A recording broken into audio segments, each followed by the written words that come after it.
ಸಿದ್ದರಾಮಯ್ಯನವರ ನೇತೃತ್ವದ ಕಾಂಗ್ರೆಸ್ ಸರ್ಕಾರ ಅಧಿಕಾರಕ್ಕೆ ಬಂದ ನಂತರ ಸ್ವಾಭಿಮಾನಿ ಸಮಾವೇಶ, ಹಿಂದುಳಿದವರ ಸಮಾವೇಶ, ಅಹಿಂದ ಸಮಾವೇಶ ಮಾಡ್ತಾ ಇರ್ತಾರೆ. ಆದರೆ ಹಿಂದುಳಿದ ವರ್ಗಗಳ ಕಲ್ಯಾಣಕ್ಕಾಗಿ ಅವರು ಒಂದು ಬಿಡುಗಾಸನ್ನು ಕೊಟ್ಟಿಲ್ಲ.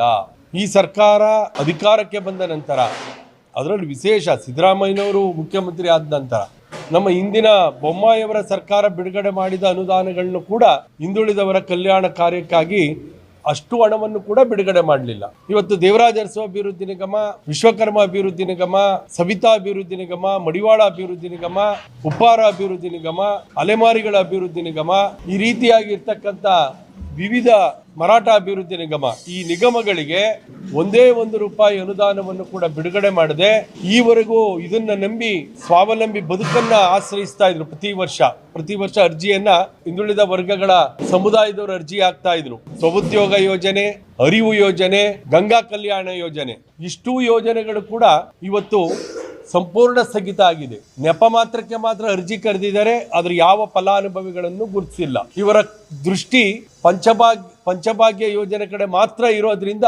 ಹಿಂದುಳಿದವರ ಕಲ್ಯಾಣಕ್ಕಾಗಿ ನಿಗದಿಯಾಗಿದ್ದ ಅನುದಾನ ಕೂಡ ಇವತ್ತು ಪಂಚಭಾಗ್ಯ ಯೋಜನೆಗಳಿಗೆ ಹೋಗಿರೋದ್ರಿಂದ ಕಸುಬು ಆಧಾರಿತ ಸಮುದಾಯಗಳು, ಕಾಯಕ ಸಮುದಾಯಗಳು ಇವತ್ತು ಈ ನಿಗಮಗಳ ಮೂಲಕ ಪಡೀತಾ ಇರ್ತಕ್ಕಂಥ ಆರ್ಥಿಕ ನೆರವಿನಿಂದ ವಂಚಿತ ಆಗಿದೆ ಅಂತಕ್ಕಂಥದ್ದನ್ನ ತಮಗೆ ಗಮನ ಸೆಳೀತಾ ಇದ್ದೀನಿ. ಅರಿವು ಯೋಜನೆ ಮೂಲಕ ಈ ಸಮುದಾಯಗಳ ವಿದ್ಯಾರ್ಥಿಗಳಿಗೆ ಸಿಗಬೇಕಾದಂತ ವಿದ್ಯಾರ್ಥಿ ಆರ್ಥಿಕ ನೆರವು ಕೂಡ ನಿಂತೋಗಿದೆ.